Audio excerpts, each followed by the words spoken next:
Welcome back to Secretly Frequencies, the podcast that meets labels and artists from the Secretly family and hears the untold stories behind their musical history. Now, it's a rare occasion that we're recording this early in the morning, but that is the nature of chatting with friends the other side of the world. Our artist today is from Australia, but by an incredible twist of fate, my Australian co-host today just so happens to be in London with me. So that is Max Thomas, Secret Group's APAC label manager. And for those not familiar with that term, that means Asia Pacific. Max, how has your trip been over here? Are you absolutely exhausted? Thanks so much for having me, Tom. I'm okay. I landed a couple of days ago, so I'm being very brave. The jet lag made it easier to get up this morning anyway. Okay, so yes, as I said, today's guest is Australian. She's none other than Harriette Pilbeam, who you will know much better as Hatchie. Starting out playing in bands as a teenager in Brisbane, Hatchie put her first single out under her own name in 2017 and quickly picked up a lot of interest in both her home country and internationally, releasing her debut EP and then album on Ivy League and Double Double Whammy and Heavenly Records. She signed with Secretly Canadian in 2021 and released her much-acclaimed follow-up in 2022. And she's been working on her third for the last year or so, and it will be coming out soon.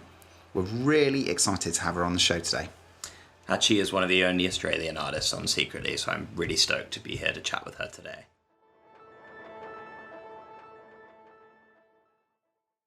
Okay, Harriette, welcome to Secretly Frequencies. But actually, I have to ask, what is your preference? Do I call you Hatchie or do I call you Harriette? I don't have a preference. I don't care. So you can, whichever feels right. Harriette's fine. Okay, great. Is that what your mum calls you? Yeah. Okay, great. Are you ready to remember all your songs? Do you think you're going to get them all? I hope so. I don't know. I'm a little bit nervous, but yeah, I think it'll be fine. Okay, well, let's kick off with the first one. Cool.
Try, my first single. Indeed, yeah. So it was your first single and it blew up quite quickly for you, didn't it? So I'd love to sort of hear what your recollections were of that single coming out and what the response was. Yeah, it was crazy. It was honestly, I'd played in bands before and we'd kind of just been kicking around Brisbane and, played within Australia and not really had that much international attention. And this one was like instantaneously, I got a bunch of emails and a bunch of people contacting me. Really, it was very quick. It was like within 24 hours, I basically had a manager and I had emails from record labels, which was like absolutely not at all what I'd expected. So it was pretty overwhelming. And yeah, just I don't know, that time in my life is all blown now. To be honest, looking back, I'm like, how did I even manage any of that? Yeah, I mean, 24. That is crazy. That's crazy. Was it SoundCloud you uploaded it to then, or did you put it out widely? So it's just that era of like people putting stuff up on SoundCloud and it. Yeah, it was. Yeah, totally. I think we put it on SoundCloud, but we also, the main thing where everyone heard it was we put it on Triple J Unearthed, which, for anyone who doesn't know what that is part of the Triple J radio station, which is like the biggest alternative radio station in Australia. And they have a platform that anyone can upload music to, and kind of like how we used to upload music to MySpace back in the day. And you'd have a profile, and there was a guarantee that anyone who uploaded their music to the website would get it played at least once on the radio, on the Triple J Unearthed radio station, like a digital station. So at the time, it just made the most sense. So we did that, and it got picked up really quick. And someone from the station emailed me and said, "Hey, we heard this song of yours. We really love it. We're going to play it on the main station as well," which is like actually on the real radio, not just digital, like analog radio, I guess. And yeah, that's how it kicked off. Was the initial reception just within Australia? Was it international pretty much straight away?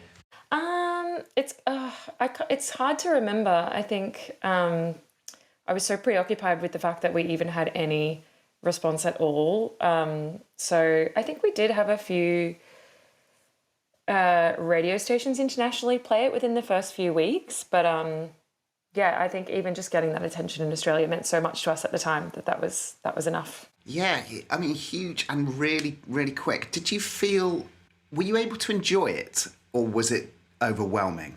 It was definitely overwhelming. I think there are a lot of things in the first few years that I wish I had kind of just sat back and soaked in a little more, because I think I was very concerned with kind of just moving on to the next thing, and didn't celebrate things as much as I probably would have now. But it was super exciting. Like, it was definitely, I think it was just surreal. I think I was a bit numb to it. And was there other people you knew within your own musical community that similar things had happened to, or was this completely new ground as far as the world you were in? I had a few friends. So Joe, my husband now, who I do the project with, he had some experience and helped me really get things ready in terms of, all the imagery, and worked on the music with me and produced all the demos. And he had a similar experience with an old band of his. And actually, I think the first international contact made with us was through Heavenly Recordings, the record label. And that was because our friends in Confidence Man showed them our music. So they were probably my two key touchstones. But other than that, no, I definitely didn't know anyone that had been through the same thing. But at least there was people there that you could just be like, oh my God, this has happened. What should I do? Totally. Yeah, totally. Yeah, because it was it just felt like it wasn't real. Were you the only artist in Brisbane making that kind of music and in that dream pop or a world, or was it kind of mainly bands at the time in Brisbane, or were there a few people doing similar stuff to you?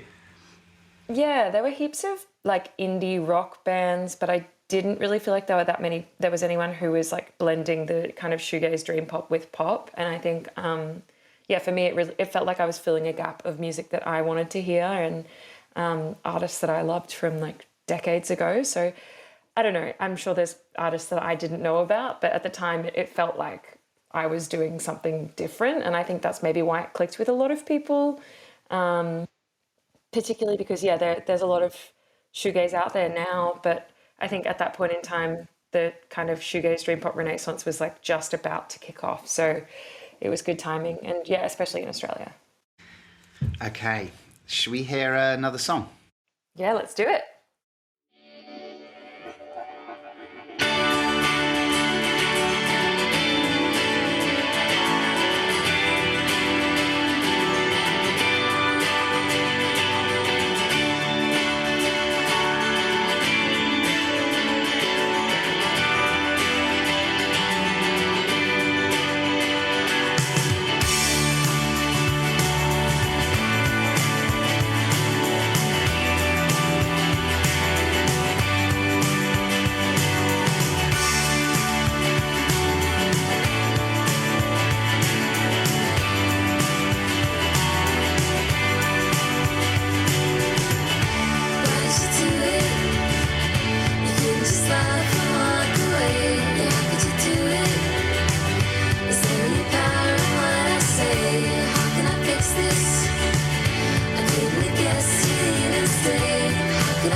Say you wanna do it over, but is it ever really over? And if it's never really over, say you wanna do it over, but is it ever really over? I've been trying, but I can't get it out, and I can't let it out. I'm sure about it, but I'm sure you can change my mind. Do you wanna go without me? Yeah, I'm not sure about it, but I'm sure you can change my mind. Do you even care about me? How could you do it? With no other thought, no other delay. Why did you do it? Is there any truth in what you say? Are we really through it? I always thought things would stay the same. Hang on to this feeling, 'cause I never know when you might change. So you wanna do it over, but is it ever really over? Okay, I know this one. It's Sure. I've heard them so many times. Yes, this is the You're second quick single with that we this. put out. Yeah. It is your second single, and actually, although that's not the version we've talked about, I actually did want to quickly talk about Robin from the Cocteau Twins remixed this record for you, and I can really hear there is a big Cocteau Twins reference in your music, particularly from around that period for you. How did you discover this sound, the Cocteau Twins? And there's a whole raft of sort of like late 80s, early 90s British indie, I suppose, influence to your sound. How did you chance upon it? Because it wasn't what people were listening to a lot of around the time that you were starting to put this out, as you mentioned a moment ago. I think, to be honest, I found it through playlists on like Spotify. It was like through like related artists of stuff I was listening to, and it was either that or it was like a playlist that someone else had made, I think maybe Joe. So it was one of those kind of chance encounters, like nobody had been like, you should listen to this, you would really like this. I kind of just came upon it, in a playlist. I think I hadn't really listened to any shoegaze until MBV, My Bloody Valentine, came to Australia in, I don't know what year it was, if it was like 2012, 2013. And that was when I first kind of started paying attention to that kind of music. I'd never heard of shoegaze before then. And then it kind of opened up that whole world of dream pop for me. And I was just really interested in blending those sounds with a more poppy sound. So for me, like I remember when we uploaded that first song to Triple J Unearthed, we wrote sounds like Kylie Minogue X Cocteau Twins. And that was the goal, was like one pop artist and one more alternative artist and blending those together. And that was like the key, like that was like, if I had to describe, that's exactly what we were going for, was that combination. That's funny that you say Cocteau Twins, Kylie Minogue, because when those artists were around, really at the same time in the night, they would have been seen as absolute, like the antithesis of each other, really. I know. I think that helps make it such a funny combination. But now it's like it's not as absurd. When you dropped Try, did you have Sure and all the other tracks on the EP kind of ready to go, or did you feel a bit of pressure to put a project together and put something out there quite quickly after the success of Try? I think I only had Sugar and Spice and Sleep, and that was it. And so I had Try, Sugar and Spice and Sleep, all were kind of kicking around. So those are the other songs on the EP. And then we didn't know what the next single was going to be. I think it was probably going to be Sleep, but then I randomly one afternoon wrote Sure in an afternoon, and we were like, oh, this is definitely the next single. Like, it just makes sense. And everything kind of just clicked into place. And the Robin Guthrie story is funny because I just had a demo of that song and we were talking to him about maybe potentially working together, but we were like, oh, we should do a test track first just to see like how we work together. And he was like, do you have any stems you want to send me? And so we were like, oh, I feel like this song makes the most sense to send him. So we sent him the stems of the demo for that. But because it was just a crappy demo that I'd done in GarageBand, there were no real drums. And we were like, well, we can't send him GarageBand drums. So we just sent him guitars and vocals. And I think there wasn't any bass on the demo. And he was like, hey, did you just send me vocals and guitar and that's it? And we were like, yeah, sorry, that's all we've got. I kind of just wrote it last week, I don't know. And I felt so embarrassed because it felt really unprofessional. But he was like, he had said that he was a drummer and he loves drumming. So I was like, he'll be fine, right? So that's why those elements of the Robin Guthrie mix sound so different, because he had to add those in himself. And then when we later decided to just stay in Australia and record it with John Castle, John played the drums on the final version. Oh, wow. Okay. So that's why they're quite mismatched. Yeah. So you found like that sort of sound on playlists. So what were you listening to growing up? Did you come from a very musical family? Were your parents musical? Like where did your sort of musical life start? Yeah, I had a super musical upbringing. I think most of my early memories involve music, and I'm the youngest of four, and me and all my siblings played instruments and did choir, and were encouraged to participate in anything music related. So I feel really lucky in regards to that. And I was singing from the beginning and did choir, and I was choir captain in high school, and started teaching myself guitar and then got lessons, and was just always doing it. We were always singing at home, playing SingStar, playing Garage Band, Rock Band, all those games. Like, those were the games that we played. So it was super duper supported and encouraged from my family. And in terms of what I was listening to, my parents were listening to, when we grew up, we were listening to a lot of Kylie Minogue and like Tina Arena and Spice Girls, but also like Todd Rundgren and Beach Boys and the Beatles. So I think there was like that blend of my dad's influence, but also what was just on the radio, and me having two sisters and lots of girl cousins influencing me as well. All things with huge melodies, though, is totally, yeah. I feel like, and that's a really important thing for you, isn't it? Yeah, totally. Like a super memorable melody, and also harmonies have always been a really big thing for me. And my mum would make us, me and my two sisters, sing songs in 3-part harmony in the car all the time, and sing in rounds, sing things like that. So I feel like it was really ingrained in me. Whether she was training me really from the beginning. And she'd try and make my brother participate, and he never would. So, that is just fantastic. Normal. I think I might try that with my children going forwards, telling the boys, you got to sing 3-part. You got to sing the harmonies. I don't want to hear the basic line here. Yeah, exactly. I've seen videos of the Lemon Twigs doing that. Their dad made them do the same thing, and like, they're such good musicians. So I think if you start them early, it'll work out well. Yeah. You're a guy to be a pop star. Yeah. Okay. Should we hear another song?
So that was the main single from the first record, right? Keepsake, which came out 2019.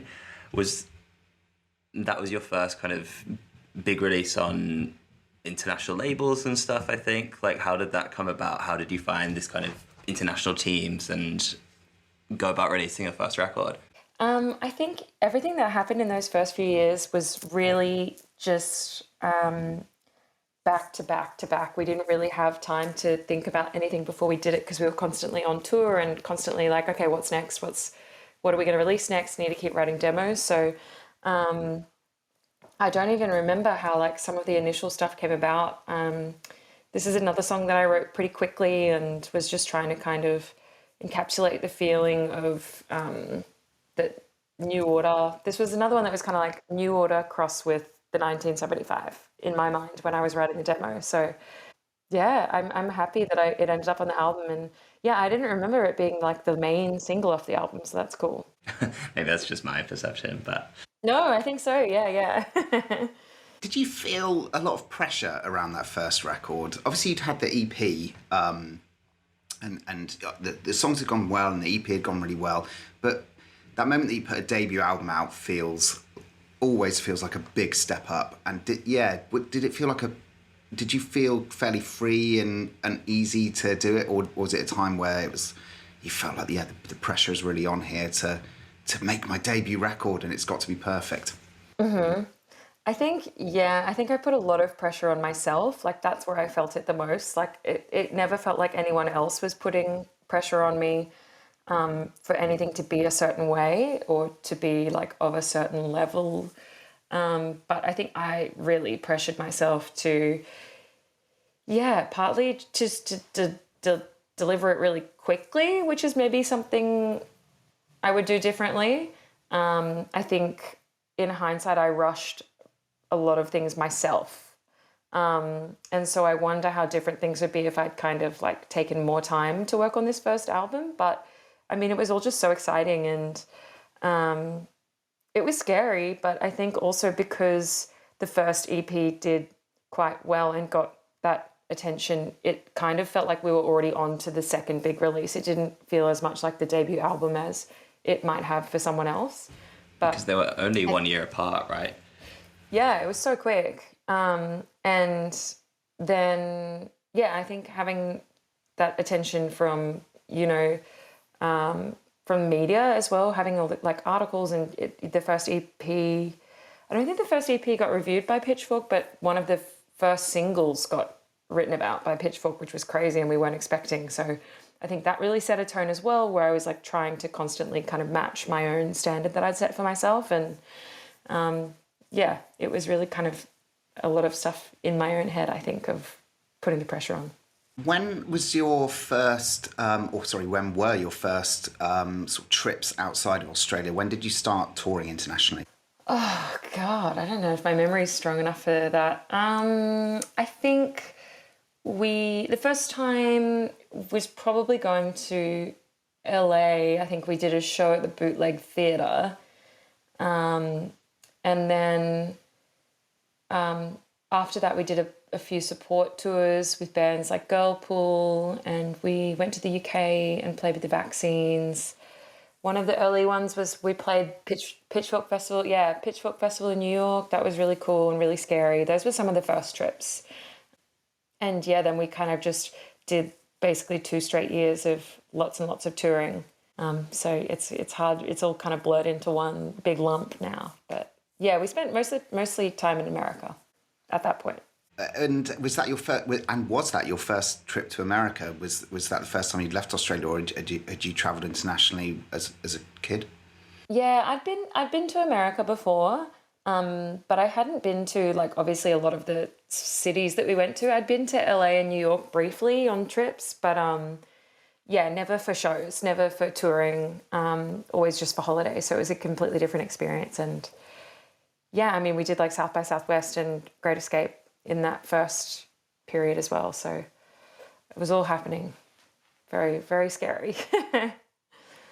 Were shows and touring sort of like a big part of what you wanted to do when you started the project? Definitely, yeah. I think playing shows overseas was like at the top of the list of what I wanted to do. And I think particularly coming from Australia, kind of conquering America is a really big deal. And so the fact that I was doing more touring there than in Australia felt really, I think I was always been really proud of that. And I think I was just mostly running on adrenaline for those first few years and didn't really get the chance to think about much. And it was so much happened so early that it started to feel really normal early on. But now that I look back, I'm more like, oh my God, that's crazy that we did all of that so quick. I think a lot of artists outside of Australia don't realise how difficult it is for Australian artists to tour overseas. Totally. It's so unbelievably expensive, even more so than, you're an artist local to Europe or the US. How did you find that after your first record, touring internationally? Did you have much support? Like, how did you sustain that for yourself? Yeah, I think definitely. I mean, it's interesting because after the first record, it was like when we were working on the second record, it was we went into lockdown. So I feel like everything after that is so different. But like pre that, I felt like there was so much support. Like it felt like there was a lot of growth in those first 2-3 years. Like every time we went back, we were playing, with supporting a bigger band or playing bigger shows. And I think, yeah, we definitely felt like lots of support in America in particular. And we had an American label at that point. And yeah, that was kind of where everything felt like it was happening. But yeah, it's so, I think you're right. A lot of people don't realize how expensive it is coming from Australia, but also how far away you feel and like how different everything feels. So yeah, I think that's kind of the hardest thing for other people to gauge really is coming all the way from Australia. Right, we're going to hear another song now.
The rhythm from the next album, Giving the World Away. Yes, indeed. So this was your first release with Secretly Canadian. And yeah, so I'd love to sort of hear about how that came about. How did you hook up with Secretly? Yeah, I mean, I've been aware of Secretly a little bit through other artists like Japanese Breakfast, and I feel like I knew the name for years and was super surprised when we were put in contact. And I think it kind of started because we became friends with Katie Garcia through the Beach Fossils guys. So she was working A&R at the time, and she reached out and we got along super well, and it just felt like such a good match. Like, I think you really know instantly, like for this album, we were honestly talking to a few different labels, and it was more than anything, it was like the personality match and the connection that we felt with Secretly was like first and foremost like the immediate noticeable thing for us. So, and that was like the biggest reason why we felt really drawn to Secretly. So I think that's the kind of thing that when you know, and it's just always felt really good working together. But that was super daunting. I think working with like a bigger label, and for the second album that I think a lot of people tend to put the most pressure on. You know, you hear about sophomore slump, and especially as an artist that kind of gains a lot of traction early on, you feel like you have to keep topping the last release with each one. So I think, that was a really weird, tricky thing for me to kind of figure out as well. I think for international listeners, I don't know, my understanding is that Australia, particularly the COVID restrictions, were extremely stringent, I suppose. You were living in Australia when you were recording this, right? You weren't in LA at that point. So did you feel that when you were making the record, it was a reaction against that at all? Because to me, it feels like a very big pop record. There's a lot of joy in the record. Is that something that you were trying to sort of like put in there because it was a reaction against everything that was going on? I think probably partly, and unconsciously, yes. Like I think I felt like with everything feeling so up in the air, and like, you know, that feeling that you never knew what was going to happen next, I was just like, I think we just have to go hard with this album. And it was a really go hard or go home mentality in terms of just, I wanted the songs to sound massive. I wanted to have like a different approach to the live show. I wanted to write the songs with the live show in mind. I think because we were missing touring so much when we were stuck at home, we were like, you know, daydreaming about, you know, how amazing the songs would feel playing live, and how much effort we were going to put into the shows when we got back, because we'd never take it for granted that we were touring ever again after the lockdown. So we were like, let's make them amazing, and let's write these songs that are written, with the live show in mind. And I think that definitely affected the sound of the album, and maybe also the moodiness was also affected by the lockdowns, because I remember going into it wanting to write an album that wasn't as I guess like maybe like melodramatic as it ended up being. I think I wanted it to be quite dancey and fun and joyous, like you mentioned, and it ended up kind of being a blend of the two. Probably because I did end up having a lot more time alone with my thoughts and with my guitar than I expected to. So, and also because originally we were thinking we would go over to LA to record it. And so I think I was kind of like, oh, well, we thought we'd be in person recording with George Elbrecht, who produced the album. And we ended up just doing it from home over email with him still, but he was in LA and we were in Australia. So it ended up being a lot more, or a little bit more organic, I guess, than I was expecting in terms of my expectation that it would be a bit more dancey. Did you manage to record any of it in the US, or was it all done from home? No, I think it was all from home. I mean, we did all the vocals and guitars on our end, and then George on his end did, him and James from Beach House were both stuck in Denver, Colorado, so they did the drums and all the other additional parts like other guitars and things. But it was really 50-50 between us and them. But I don't think we recorded any of it physically in LA ourselves. We just demoed it over there, and then we came back to Australia. Right, we're going to hear another song now. Cool.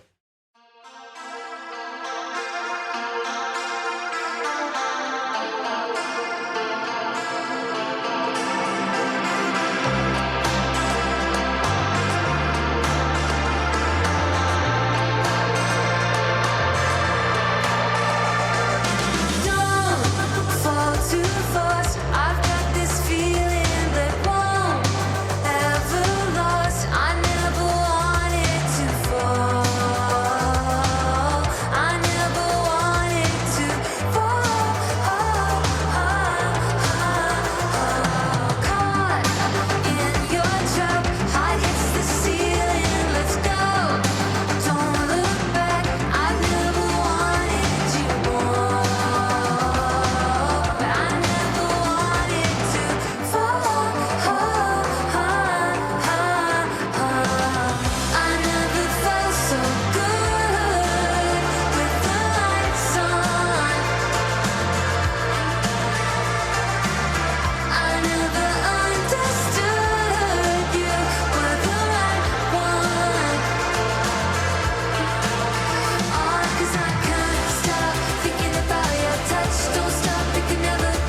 Okay, yeah. It's Lights On from the same album, which is one of my faves. I mean, it is an absolute banger of a song, but I'd like to know why is it one of what is it about this one in particular that makes it one of your favourites? I think I had the same kind of feeling about this song that I had when I wrote Try and Sure, which was like, it just felt like it came out of nowhere and it was so unexpected and I was so excited by it. And it felt like no other song that I'd written before, and it just encapsulated everything that I wanted to do with the album before I'd written any of the other tracks. So it was just like a real aha moment. And we did it in, I think, a session with George when we were still in LA in March 2020, right before COVID hit. So we started demoing it and working on it, and we were like all so excited and, just super duper pumped about it. I feel like the rest of the album I was just like trying to match that energy with every song. What is your songwriting process like then? Because it sounds like some stuff comes to you very, very quickly. Obviously, some stuff you take a little bit. Where does it start though for you? It changes, but I think when I first started this project, it was very much about trying to replicate feelings and sounds that I'd experienced through other music. Like I mentioned, it was very heavily influenced by certain artists, and I really wore those influences on my sleeve and wanted to, recreate and replicate as much as possible. Whereas these days, it's a lot more insular, and it's a lot more lyrics focused, and I don't know, I think the main things for me have always been the melodies. So I focus on building the song up first before I add in the lyrics most of the time. But yeah, it's hard to say because it changes every time. These days I try not to work on songs for months and months and months because I think sometimes they end up a bit overworked. Sometimes something just comes to you really quickly and it feels like it was already written and it just appeared in your head one day. So those ones are really cool. You mentioned on your first two records you wish you could have taken a bit more time with them and not rush the process. Did you feel like you could take that time on this record? Definitely. Yeah, definitely. I feel like that was the biggest difference is I told my managers and label that I wanted to take it slow and just take some time to also just live my life and not be constantly in the world of Hatchie and planning what was next. Yeah, I think what I really focused on this time was writing more songs. Like I'd write just as many songs as possible. And I felt like that really filtered out some of the stuff that maybe earlier on I was trying not to overwork the songs, but I was also trying to consider what I wanted out of the songs a little bit more. It's kind of hard to put into words, but I just tried to write as much as possible this time without thinking, oh, this is for the album, or this is trying to match a certain immersion, or this was, I had less plans for this one. I just wrote over a year or two and just figured it out as I went along. So you collaborate with your husband, Joe, a lot in Hatchie. He is part of the Hatchie project.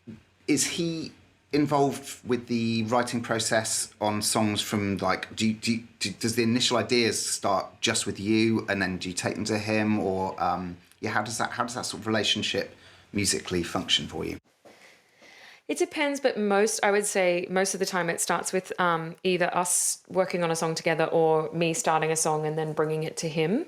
There have been a few songs that he started. So The Rhythm was a song that he started and then we worked on together. Just when we were in lockdown, we were just writing a bunch of songs and didn't really know what we were doing.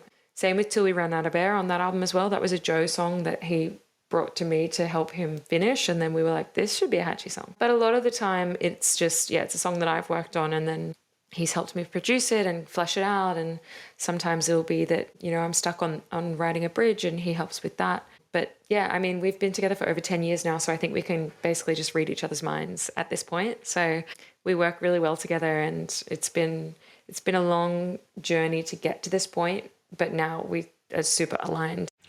Joe has a fantastic project called Rinse. Do you work on Rinse stuff as well, just like he works on Hatchie stuff? No, definitely not. That's definitely very much his project. I've helped with a few things, and we've had a few songs together, like Back Into My Arms and Kiss Me, Kill Me. But no, I think that feels more like his project, and Hatchie is really more like a little bit both of our projects, but mine as well. How do you find navigating that as a married couple and being in a band? Do you find it easy to shut off from being Hatchie to being Harriette and Joe together? So you've been together a long time now, 10 years. Is it sometimes a tough thing to navigate, or have you settled into a good rhythm with it? It was definitely really hard. There were long periods where it was tough figuring out how it would work because, I didn't want it to define the project, the fact that we were in a relationship. We chose to work together because we really admired each other as artists, and we wanted to work together creatively. It wasn't just by default. So I think there was definitely a period where I was quite intent on making sure that other people knew that. I didn't want to be super coupley on tour in front of other people. I didn't want it to be like this husband-wife project. Yeah, I just didn't want it to define the project. But I think we definitely kind of ironed out the kinks and sorted all that stuff out. And now we've got a really good flow where we make sure we spend time together that isn't work related and isn't Hatchie related. But it's also hard because, I know that helping me with this project is how Joe expresses his love. So sometimes it can be hard to differentiate between when you're hanging out as a couple or when you're hanging out and working on music together. But yeah, I think we've really figured it out now. And the key thing is just communicating, really. Right. What is it that you guys like to do outside of music then? Is there anything particular that... I would say the main thing we do is go to the movies. It sounds really boring, but that's our top thing. I go to the movies once or twice a week, usually by myself. Anyway, I try to. Not every month, but I go pretty often. And that's kind of the thing that we've always loved doing together. And we're super chill, casual. We don't, we're not into extravagant things. So usually we're just, going out for dinner or just hanging out at home or going to the movies. You go by yourself though. I gotta say, I think going to the movies by yourself is one of the most enjoyable things in the world. Yeah. I think I say that because I've got children and just who I love. Yeah. But just having 2 hours of no one speaking to me is absolutely wonderful. Yeah, I totally agree. It's such a good escape. No matter what you've got going on, you have to put your phone away. You have to focus on what you're watching. It's kind of like working out or something. It's just you're really in the zone. It's kind of meditative. Depending on what movie you see. I just really like that switching off. And I can imagine with kids, it's that times a million. I think, I used to work in a cinema and before that was oh my God, I would never go to the movies alone. I could never do that. And then I noticed how many people were doing it. And I was like, that's great. That's actually sick. And so that gave me the confidence to do it. And now I go all the time. I almost prefer going alone. Mm-hmm. You don't have to make small talk. You don't have to speak to me. Exactly, yeah. When we're in the movies, I'm like, the ads are on. We're not talking. Hello. We need to watch the trailers. So do you have a letterbox? Are you plugged into film Twitter? Are you very into I have a letterbox. The discourse?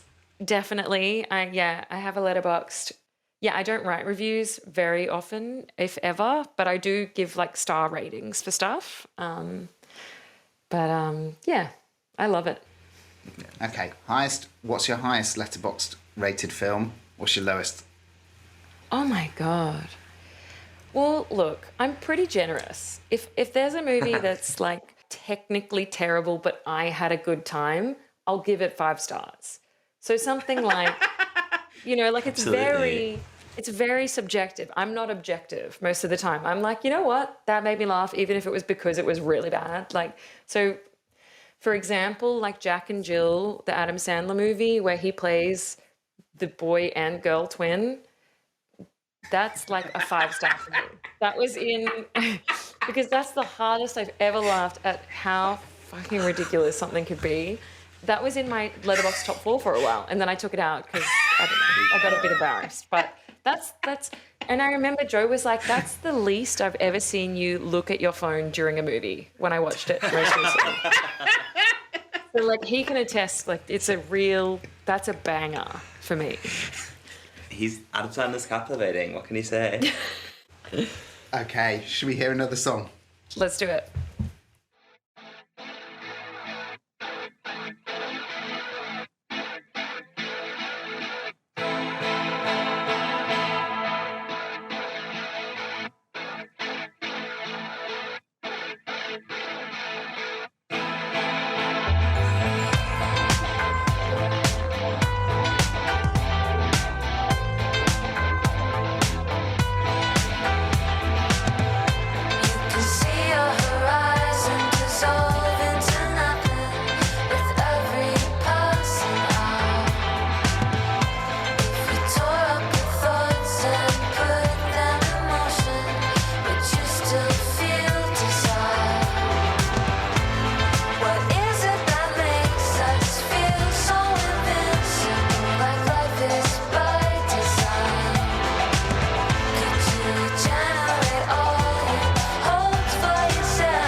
This one's Giving the World Away from the album Giving the World Away.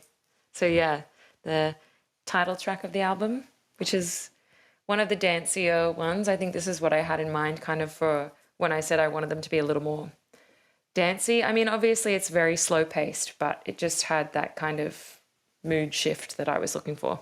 On this record compared to the last one, we focused more on the lyrics. Like, I love this title, and I love what you're talking about on it. Can you go into more detail on that?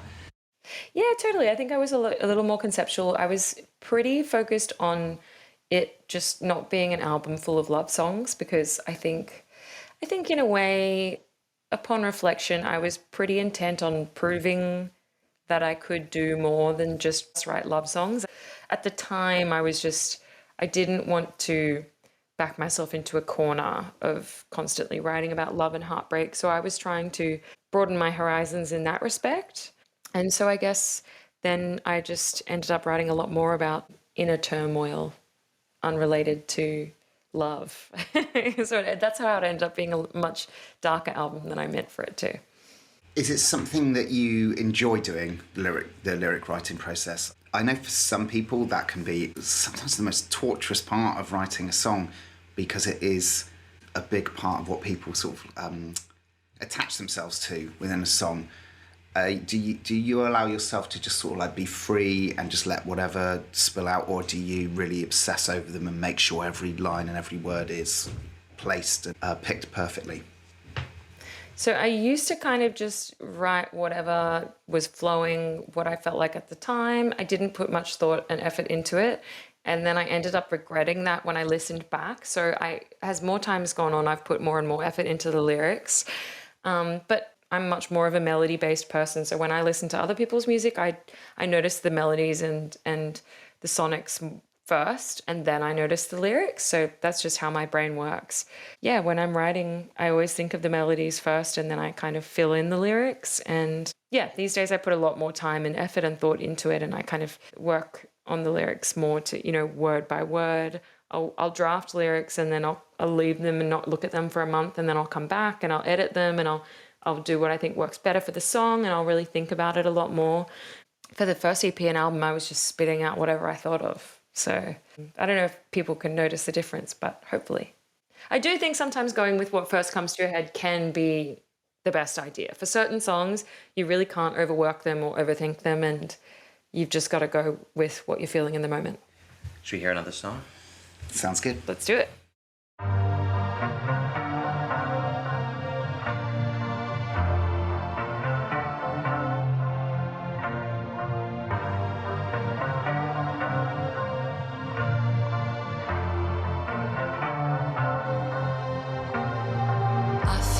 Myself, take it for granted. I know I should be happy here. Everything that I wish would happen is staring back at me crystal clear. That's when the pattern takes control, playing the game over and over, letting me know it's never gonna let me go.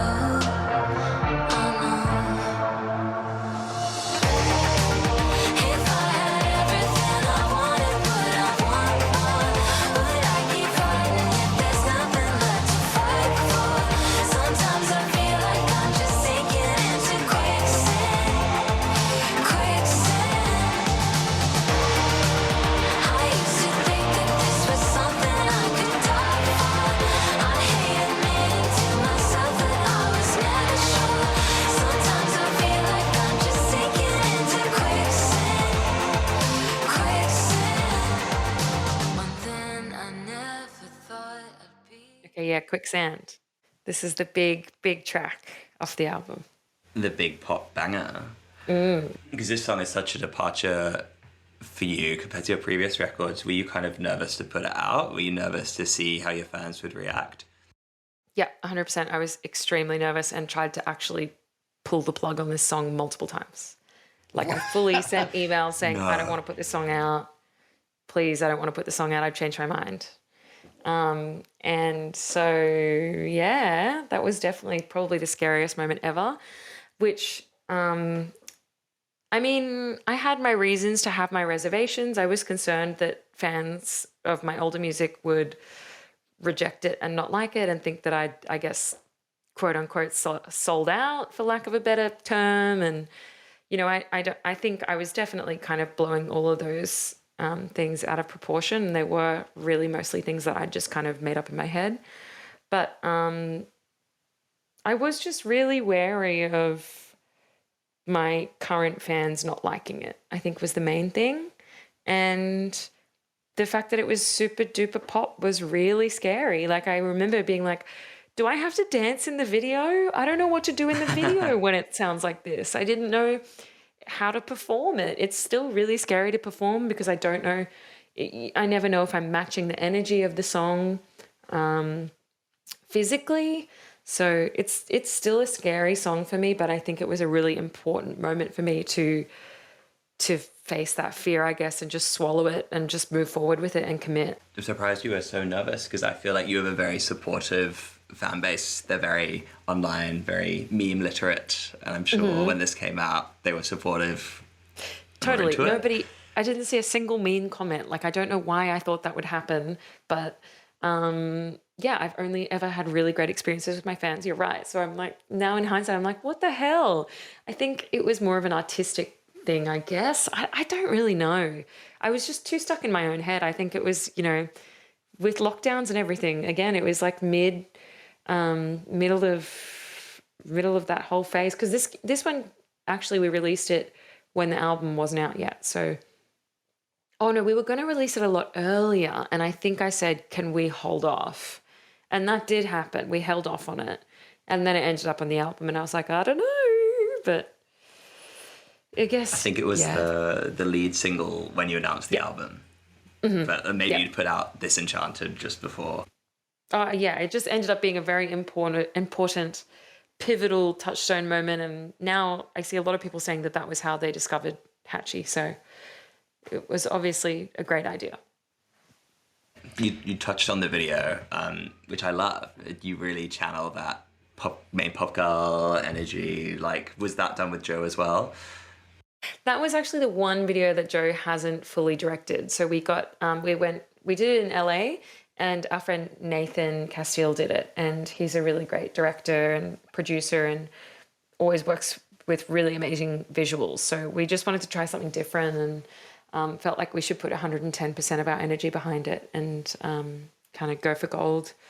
And yeah, it's amazing. I think it's like it's such a beautiful, visually stunning video. So yeah, that's why that one kind of looks a bit different from the other ones. It's a bit less DIY, I guess. But I think it really suits the song. It does. It's a big pop video for a big pop song. But I think, you know, you said earlier that when you first sent it into Triple J, that it was Cocteau Twins crossed with Kylie Minogue. So really, that pop energy has been there all the way along, and this is just the moment that you're just like, well, this one's just going to lean way more. I mean, I'm not going to say it sounds like Kylie, but it just leans a lot more pop with that one. But it's still very much in keeping with, tonally in keeping with what the project has been about. Yes, totally. And I think, yeah, that's so true. And I wish I'd just kind of understood that at the time and not, I think I felt like every new song that I put out was somehow erasing all the other songs. And so like whatever song was coming out, everyone would think that was Hatchie.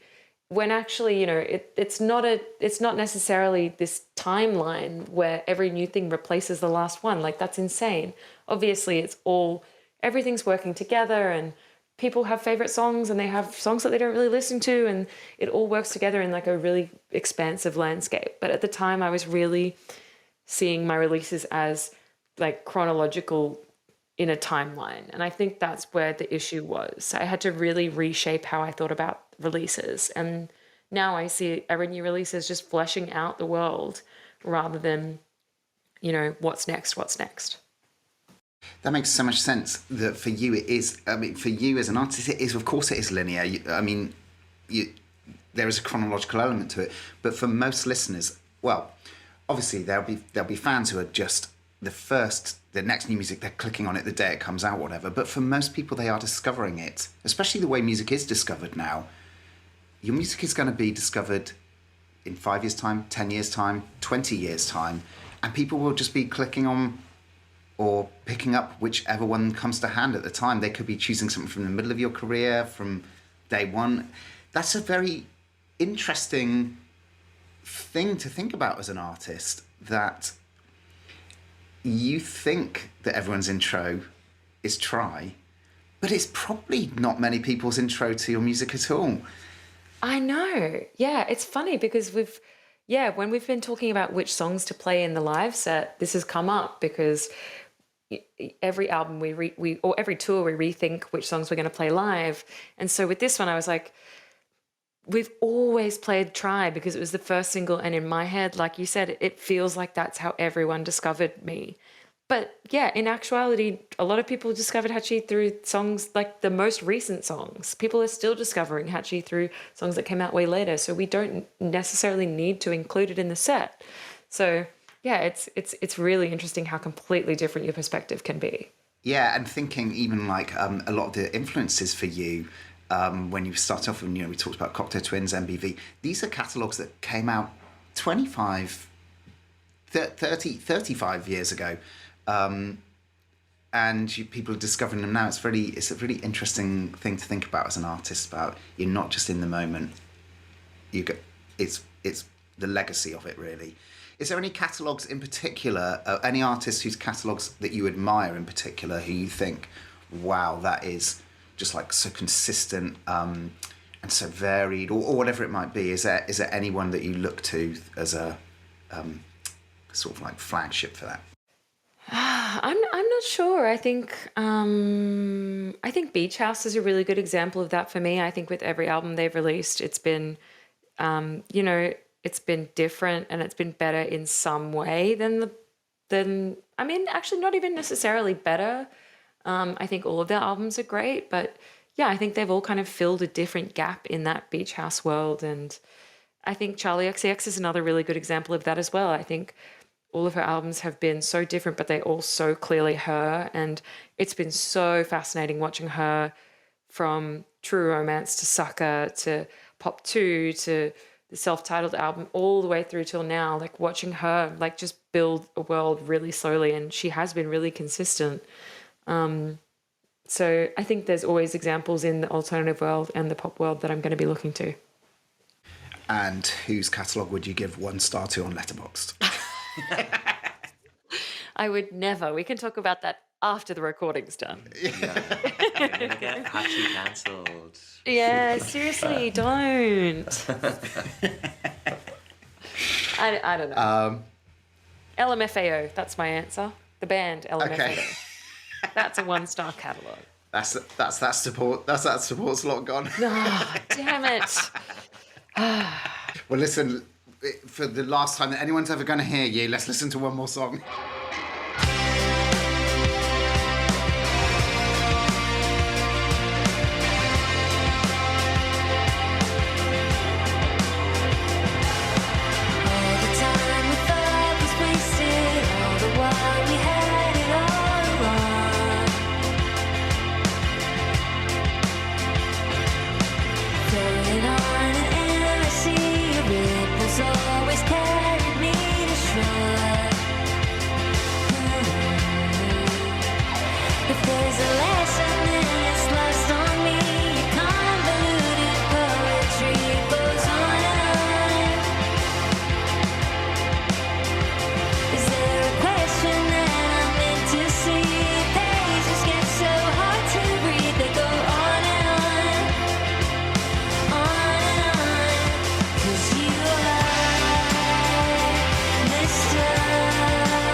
Hell yeah, this is Lose It Again off the new album. It's so exciting.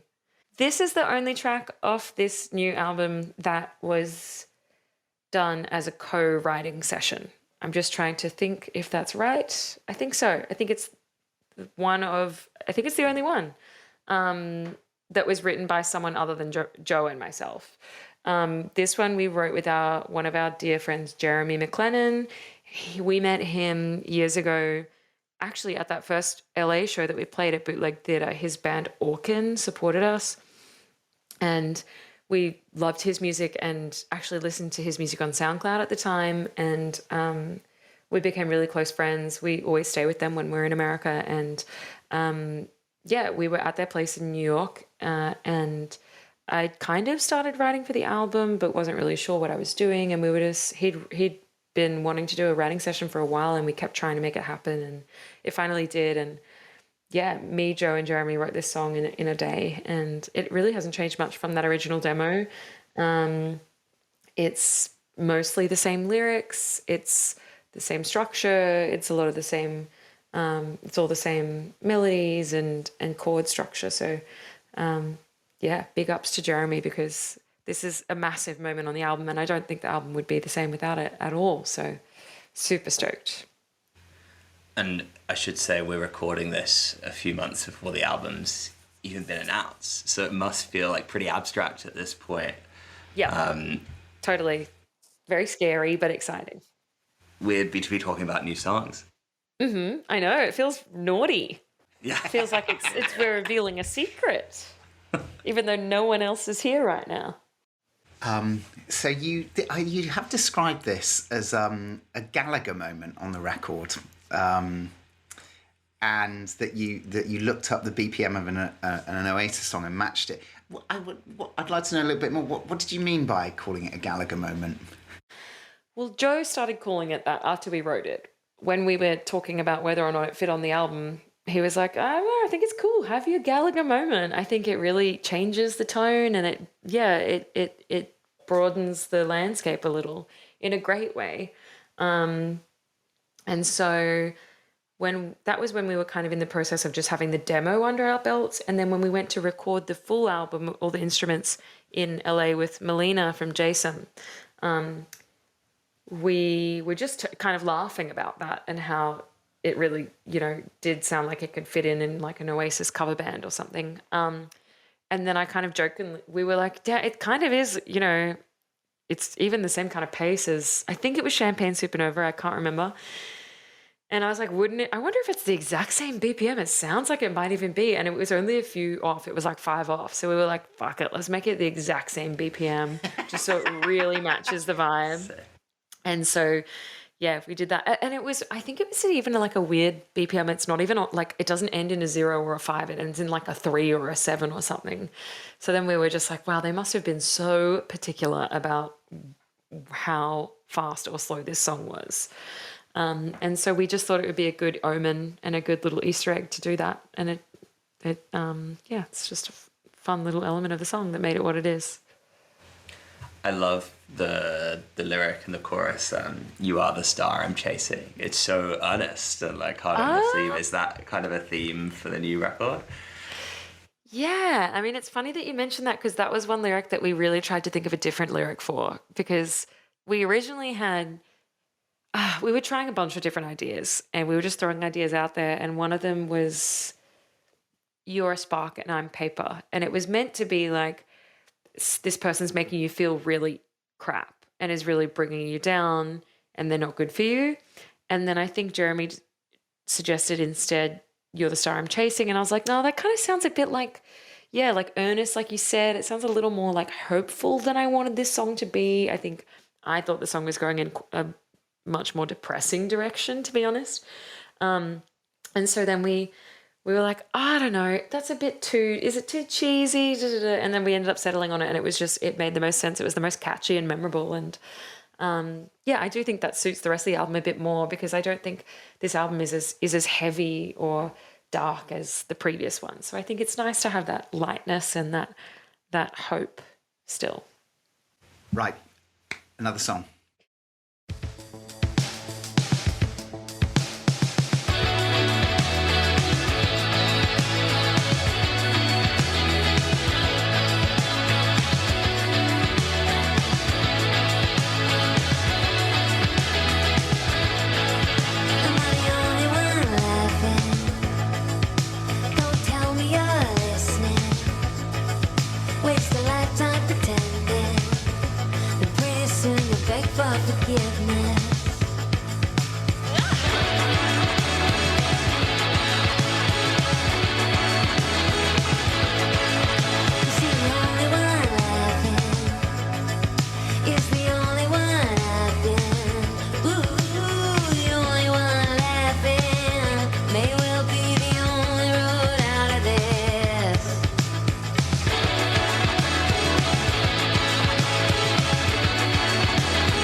Hey, this one's Only One Laughing. This is a favorite of mine as well. This was a really aha moment when I was writing the songs for this album and felt like I was on the right track, and I could really see myself actually writing an album that I was super stoked with. So it's remained one of my favorites for that reason. Where were you writing this album? I mean, especially after the last record was done all through COVID. Did you take the opportunity to get out of your house? Yeah, Go somewhere else? did. Definitely, yeah. So this one I took myself on a little riding trip. I went into the hinterland in Queensland and up in Mullaney for any locals listening, and just got an Airbnb for a few days by myself, and it was raining the whole time and it was really cold and cozy, and I just wrote a bunch of songs, and this one and I think maybe one or two others end up on the album, and I was just trying to reconnect with the feeling that I was trying to create with the early Hatchie stuff. So I was like taking myself back to when I was writing songs like Sugar and Spice and Try and Sure, and focusing on that kind of energy, and that I wanted something that felt like you were running to keep up with it, and that felt like it was exciting and euphoric, because that's what all the early stuff was. So it was a fun experiment, and I was really happy with how it turned out. I think it started because I was playing around with this vocal effect, and I was just singing and then I looped that, and the vocal effect added like some harmonies, like a 4-part harmony, and that became like the anchor of the song, and I wrote the rest of the song around that.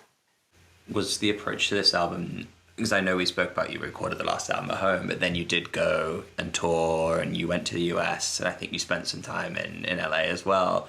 Was this record, having spent a lot more time back in Brisbane and now Melbourne, did you feel like that affected the writing of the record at all? Like feeling more grounded being back in Australia? Mm-hmm. Totally. I think so. I think I really gave myself the time and the grace to work through it and feel like I really wanted to write an album that felt like me, and like I wasn't reaching for something else. I think with the last album, I was like, I was trying so hard to be what I thought people wanted me to be, and make music that I was concerned that people wanted to hear from me. And I was concerned with replicating other sounds and living up to all these ideals in my own head. Whereas with this album, I was just like, I just wanted to write music that I really enjoy listening to and that I really enjoy playing live, and that's it. I'm not focusing on what the show's going to be like for other people. You know, at least when I was starting the songs, I wasn't focusing on that. I wasn't thinking about what other people think of Hatchie. I was just writing what felt right at the time. And yeah, I think taking that break really helped. And I don't know what this album would be like if I hadn't taken that break and really taken time to just live my life and spend more time with my family and friends. I put so much more effort into all of my relationships in my life over the last 2 years than I ever had before. And I just felt like it's completely changed my outlook on everything. Okay, we're going to hear one more song.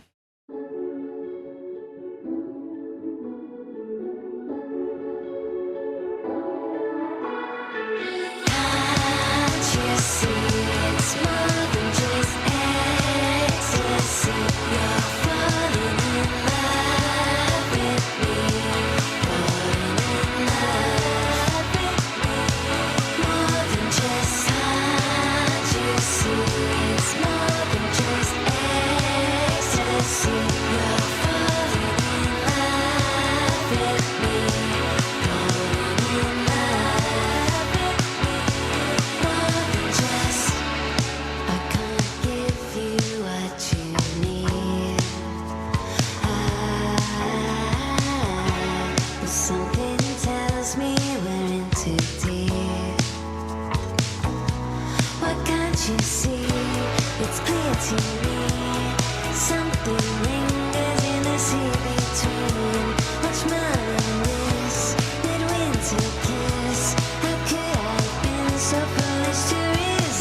Love this one. This is Sage.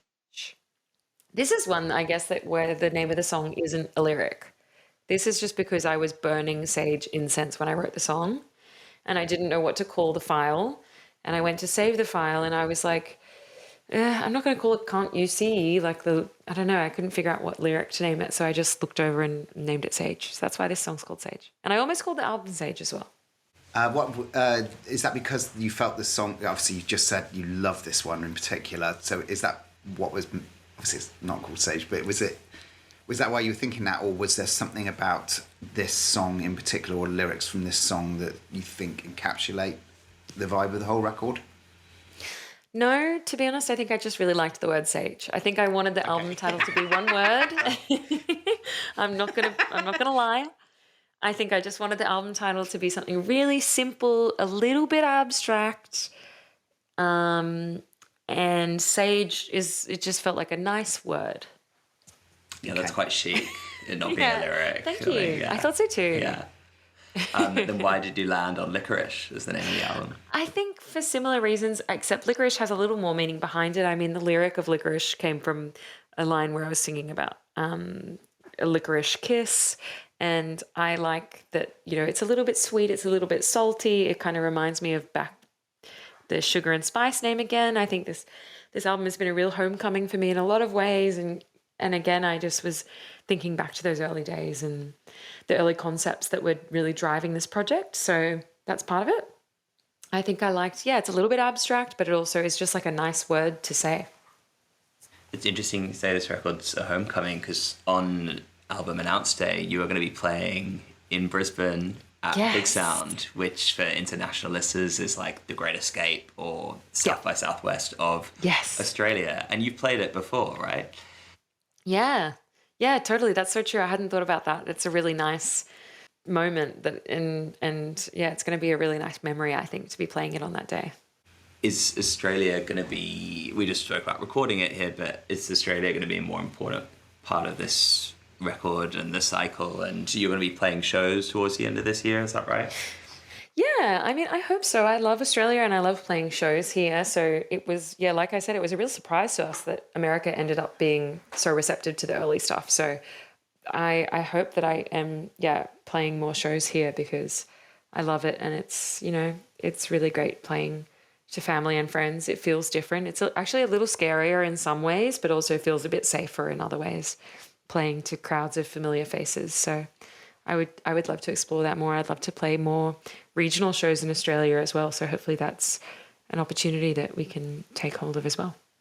I think, for international listeners, again, touring Australia is actually quite a tough thing to do, isn't it? It's a huge landmass with the cities, very far apart from each other.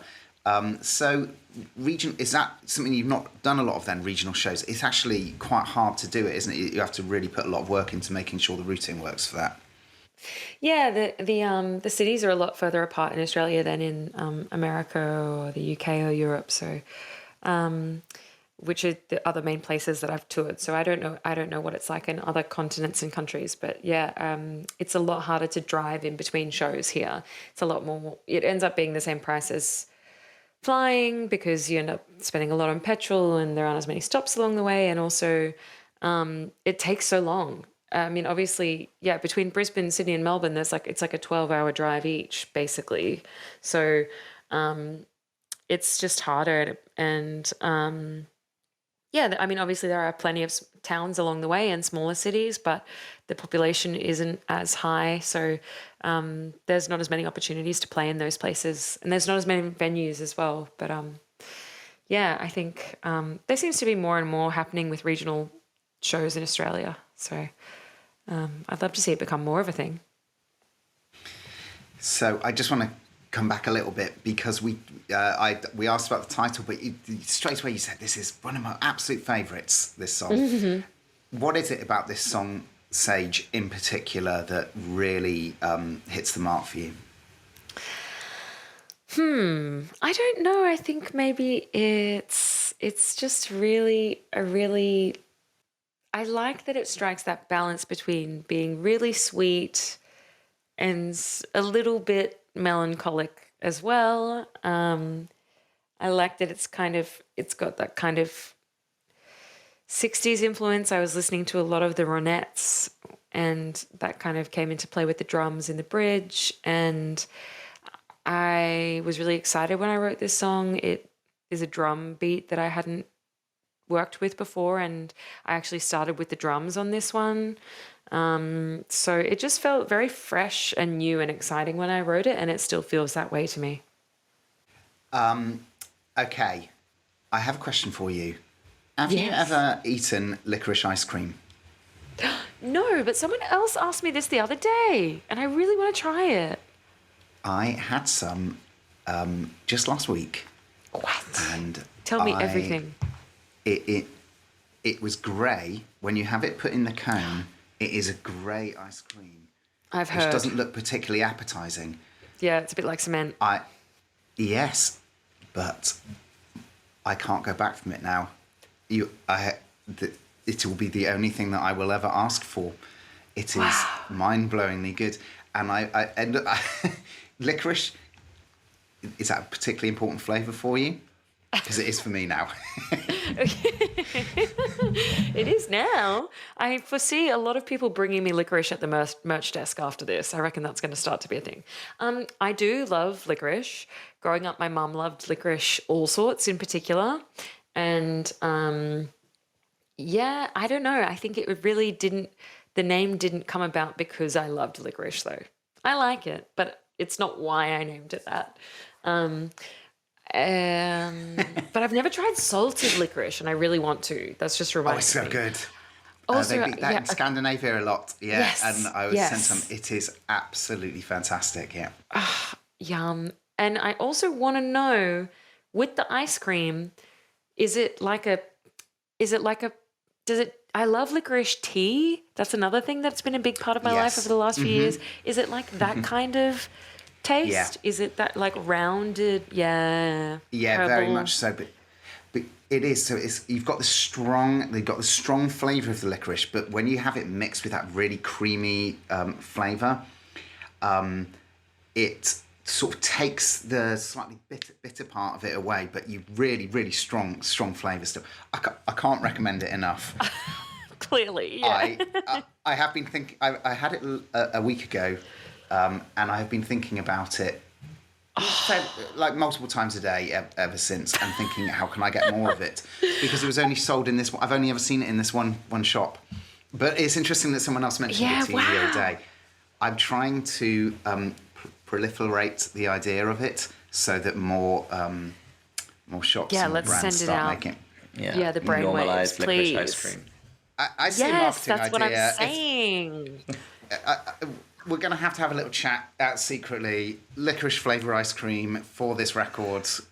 Okay, so actually this has been a serious conversation topic when we've been talking about what kind of merchandise we can do for this album.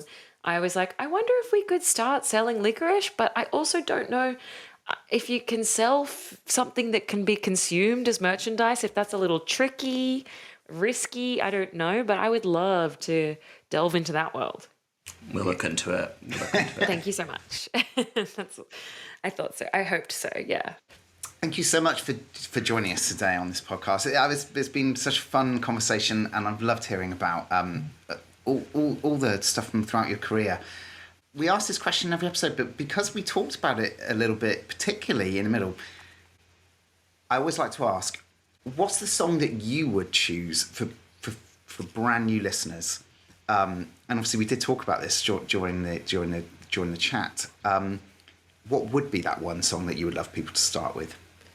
I don't know now. I feel like I used to know my answer, and now that the new album is on the way / out by the time this is out, I haven't reconsidered. I'm wondering if I think maybe Only One Laughing might be a new top contender for one that I would show people as the first Hatchie song to listen to. I think it is a really good, it kind of encapsulates every album, every release in some way. And like I said, really what I wanted this project to sound like from the start. So I think that feels like Hatchie in its truest form, at least as of today. So that's my answer today. My answer used to be Sugar and Spice for reference, or maybe Sure, but I think it's the new contender. Well, brilliant. Thank you so much for joining us today. Really, really appreciate you taking the time to chat to us. Thanks so much for having me. I had a great time.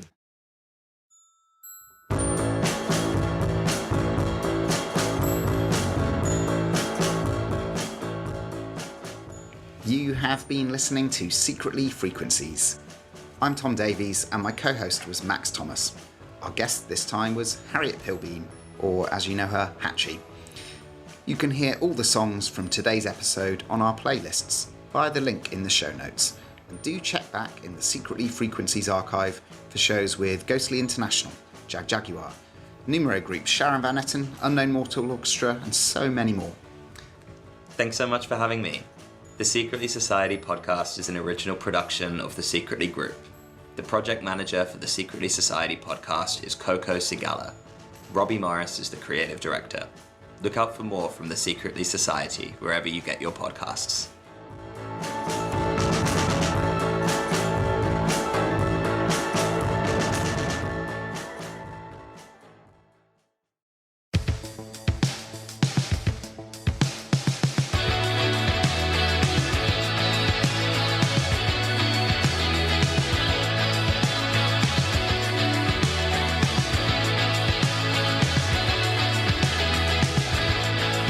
Am I the only one laughing?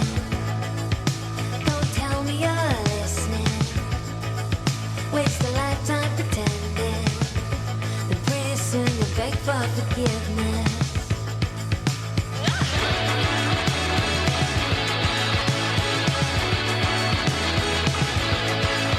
You see, the only one laughing is the only one I've been. Ooh, the only one laughing may well be the only road out of this.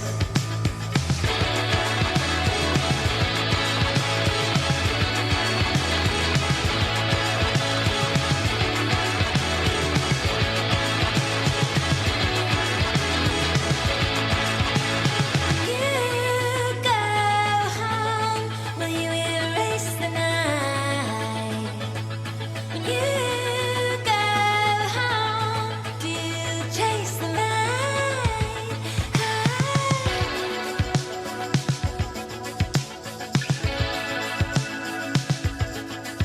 Let's abandon all pretense, if only for my amusement.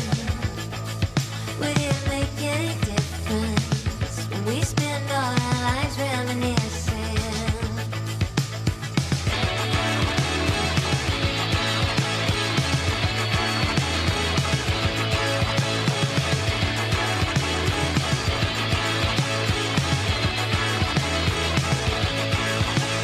You go home, will you erase the night? You go home, do you chase the light? When you go home, will you erase the night? When you go home, do you chase the light?